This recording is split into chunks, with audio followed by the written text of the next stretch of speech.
క్షేత్ర యుద్ధంలో అసమానంగా యుద్ధం చేసిన మహావీరుడు అర్జునుడు నిస్సహాయంగా అకస్మాత్తుగా కుప్పగూలిపోయాడు. సాక్షాత్ శ్రీకృష్ణుడికి ప్రాణమిత్రుడు, ఏనాడు ఒక్క పాపం కూడా తెలియనివాడు. గొప్ప పరాక్రమవంతుడైన అర్జునుడిలో కూడా లోపాలున్నాయా అని భీముడు అడిగాడు. అప్పుడు ధర్మరాజు ఇలా చెప్పాడు. అర్జునుడిలో లోపాలే ఉన్నాయా అని ధర్మరాజు కూడా ఆలోచించాల్సి వచ్చింది. అప్పుడు తాను గమనించిన ఒక విషయాన్ని ధర్మరాజు చెప్పాడు. అర్జునుడు గొప్ప ధనుర్ధారి. ఆ అహంకారం తనలోనూ ఉండేది. తనను మించిన వీరుడు లేడని చెప్తుండేవాడు.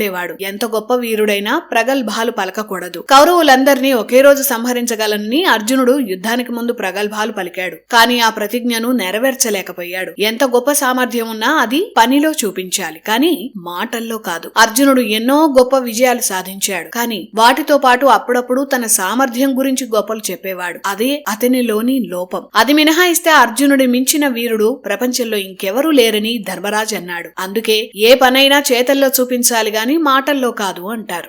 వినీ టాయ్స్ అమెజాన్లో కూడా లభ్యం.